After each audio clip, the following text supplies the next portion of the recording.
अगला प्रश्न आया है ऑनलाइन आनंद जैन मुरैना से। आपके चरणों में त्रिवार नमोस्तु कह रहे हैं। और उनका प्रश्न है कि हमारे समाज में कई लोग जनेतर में शादी कर रहे हैं और कुछ लोग और महाराज जी माता जी लोग कहते हैं कि अब आप पूजा अभिषेक नहीं कर सकते और न आपके परिवार के लोग कर सकते हैं। क्या उन लोगों को पूजा अभिषेक करने का कोई अधिकार नहीं है? देखिए, यदि जैनेतर से लड़की जैन समाज में आई है और यदि सवर्ण हैं और उसने जैन धर्म को अपना लिया है, नमोकार मंत्र आदि पढ़ते हैं, तो उनको आहार की बात तो मुनि के ऊपर है, लेकिन समाज को प्रतिबंध पूजा पाठ का नहीं लगाना चाहिए। क्यों नहीं लगाना? जब विचार करिए, एक जो जल्लाद है, कौन? यमपाल चंडाल, जब वह धर्म को अपना सकता है और वह भी अहिंसा धर्म का पालन कर सकता है, जब एक सुअर भी मुनि की रक्षा करके जैन धर्म का पालन कर सकता है, जब एक नाई भी मुनि की रक्षा कर सकता है, एक सियार भी रात्रि भोजन त्याग करके जैन धर्म को अपना सकता है, जब कुक्कट मरकट आने बंदर भी एक मुनि राज की औषधि दे के औषधि दान कर सकता है, उनको जो घाव हो गया था उसमें दवाई लगा के उपचार कर सकता है, तो आप किसी भी व्यक्ति को पूजा पाठ से नहीं रोक सकते हैं। अब रही बात ये, अभिषेक करने के लिए आप, यदि वह जो व्यक्ति दूसरी समाज से शादी करके लाया है और यदि वह निम्न वर्ण की है और इस पर शूद्र भी नहीं है, अस्पर शूद्र है, और जिसका अता पता नहीं कहाँ की है, कौन सी समाज से खरीद करके या लाए हो आप कहीं से भी, तो ऐसी स्थिति में उनको तो प्रतिबंध लगाएं जब तक पता ना चले, और पता चलने के बाद कुछ समय बीत जाने के बाद उनको प्रतिबंध नहीं लगाना चाहिए। अब कहोगे इससे सामाजिक व्यवस्था बिगड़ रही है। हाँ, सामाजिक व्यवस्था बिगड़ती है, मैं मानता हूँ, लेकिन समय को देख करके जब 60 से 70% लड़कियाँ पढ़ी लिखी सर्विस वाली नौकरी पेशा कर रही जैन समाज की, वे अजैन में शादी कर रही हैं, तो वो 70-80% लड़के कुंवारे बैठे हैं, तो अब वो करेंगे क्या? तो वहाँ से लाना पड़ेगी। इसको जैन आगम में वर्ण लाभ कहा है। वर्ण लाभ अर्थात दूसरी समाज की लड़की लाके जैन बनाना। तो उस लड़की को गुरु के पास ले जाओ, गुरु के पास ले जा कर के उनको अष्टमूल गुण व्रत धारण कराओ, मिथ्यात का त्याग कराओ, उनके लिए दर्शन पूजन का नियम दिलाओ। बंद मत करो, बल्कि दिलाइए आप उनको दर्शन पूजन का।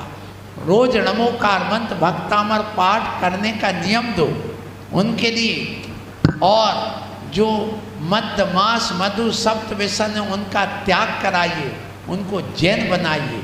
हमारे आचार्यों ने जो लोहाचार्य हुए, उन्होंने 1,40,000 परिवार को जैन बनाया अजैन से, और उनसे आहार लिया।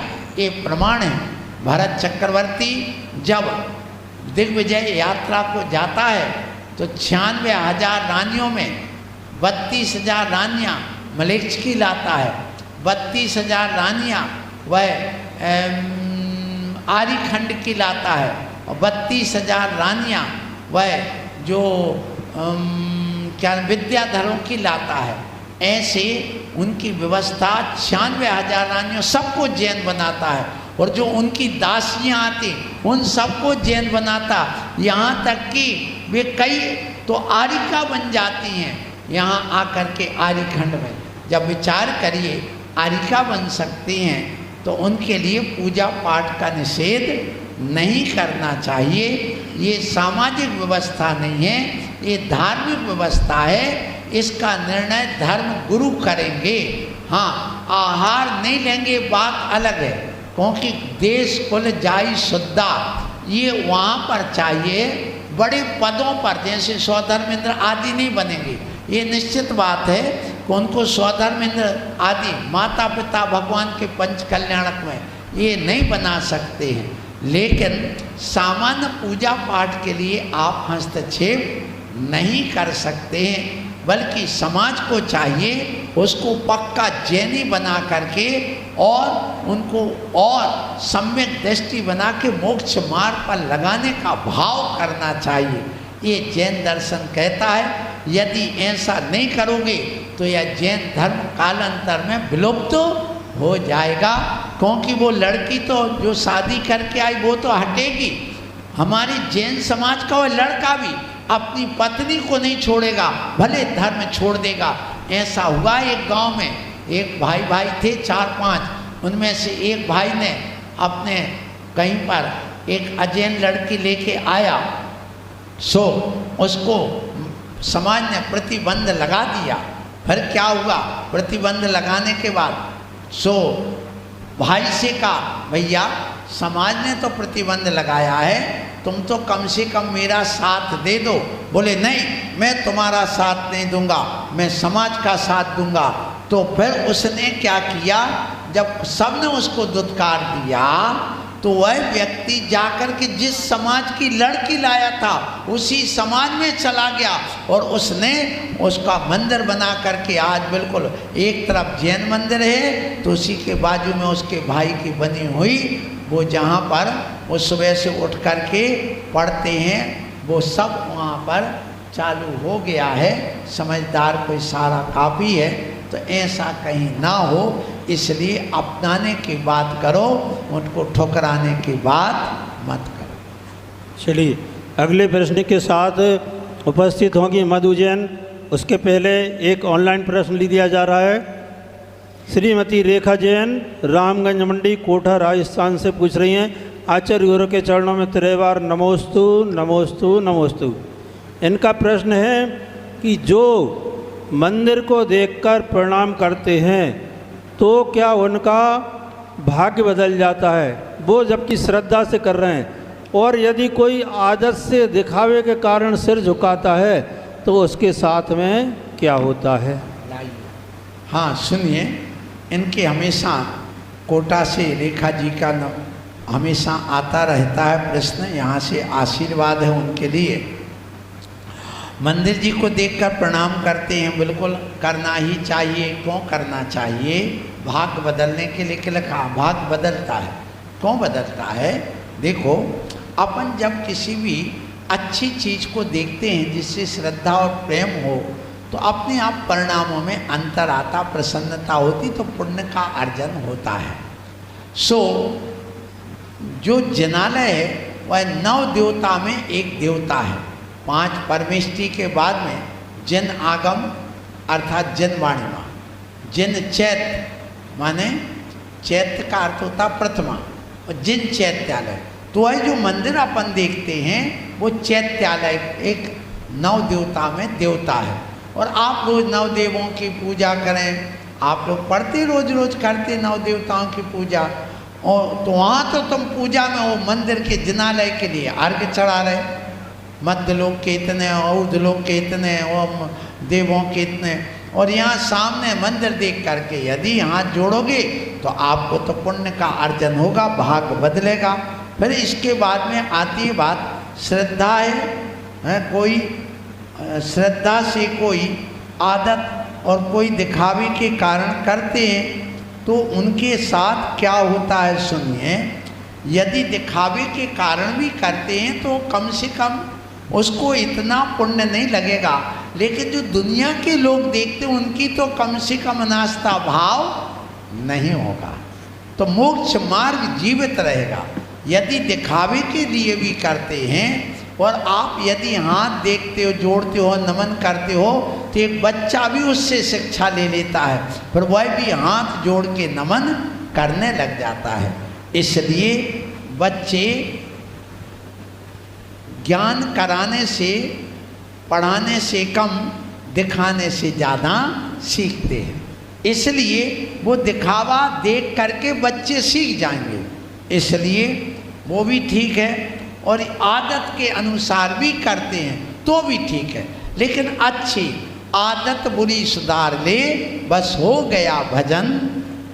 और क्या है इसके आगे? आदत बुरी सुधार ले, बस हो गया मन की तरंग मार ले, बस हो गया भजन। तो यदि सुनिए कोई आदत, अच्छी आदत डाली, आदत के भरोसे जा तो भी ठीक है, चलो अच्छा है, क्योंकि वो आदत आगे जाकर के कल्याणकारी होगी, इसलिए आदत बुरी सुधार ले। यदि आदत के कारण वह हाथ जोड़ रहा, नमन कर रहा, तो भी चलेगा। फिर यदि कोई दिखावा करता है तो भी चलेगा, क्योंकि कहावत है कि आज के समय क्या है कि जो दिखता है वो बिकता है। तो जब दिखेगा तो बिकेगा, अर्थात आगे लोग और पढ़ेंगे, इसलिए समय के अनुसार ये भी चलेगा। लेकिन कर्म निर्जरा कम होगी, पुण्य का अर्जन कम होगा दिखावे और आदत में। यदि उसको भाव से जोड़ दिया जाए, अंतरंग से जोड़ दिया जाए, तो पूरा 100% उसको पुण्य मिलेगा और भला सबका, उसका भी और सामने वाले का भला होगा। इसलिए जो आदत से और दिखावे से जाता है, उससे भले उसका बुरा हो जाए, लेकिन सामने वाले का कभी बुरा नहीं होगा। चलिए अपने के साथ उपस्थित हो रही श्रीमती मधु जैन। मधुरता को लेकर के श्रीमती मधुर जैन आ रही हैं और पूज्य गुरुदेव के समक्ष अपना प्रश्न रख रही हैं। अगले प्रश्न के लिए उपस्थित रहेंगे श्रीमती शैलेश जैन। नमोस्तु आचार्य श्री। आचार्य श्री, मंदिर की टोंक अगर किसी घर पर, तेज बोलिए। आचार्य श्री, मंदिर की टोंक अगर किसी सामने वाले या साइड वाले घर पर पड़ती है तो क्या वो शुभ होती है, कैसे होती है? देखिए, भगवान का मंदिर कभी अशुभ नहीं होता। जिनेंद्र भगवान कभी किसी का झूठ नहीं करते, क्योंकि बीतरागी है। रागी देशी मोही नहीं है, पहले तो दिमाग से निकाल दो एक कीड़ा। जिनेंद्र भगवान का जहाँ मंदिर हो, जिनेंद्र भगवान की जहाँ प्रतिमा हो, जिनेंद्र भगवान का शिखर हो, वहाँ कभी किसी का अहित नहीं होता है, क्योंकि भगवान वीतरागी होते हैं। जिनके अंदर राग, देश, मोह, ईर्षा, कसाय, दुश्मनी, काफिरपना भरा हो,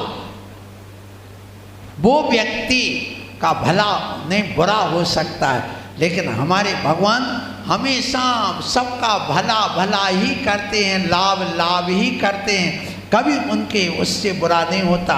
चाहे मंदिर की छाया पड़े, चाहे भगवान की छाया पड़े, चाहे गुरु की छाया पड़े, अरे छाया पड़ जाए तो और धन्य धन्य मानो, क्यों आप उसको बुरा मानते हो? और यदि सुन लो, फिर भी यदि वास्तु के अनुसार कोई कहता है तो सुनिए, यदि सुबह 9 बजे तक घर पे छाया पड़े तो कोई अशुभ नहीं होता, और शाम को 4 के बाद पड़े तो भी अशुभ नहीं होता है। हाँ, यदि आप इन भगवान की बात करते हो, लेकिन जिसने भगवान को पीठ दिखाई या भगवान ने जिसको पीठ दिखाई तो वो अच्छा नहीं होता है, क्योंकि पीठ शत्रु को दिखाई जाती है, अपने मित्र को नहीं, भगवान को नहीं। इसलिए कभी पीठ दिखा करके मत बैठना, और भगवान के पीठ पीछे भी आप नहीं बैठना, नहीं रहना, क्योंकि वहाँ से भगवान की ऊर्जा जो सामने जा रही है वो शुभ हुआ करती है।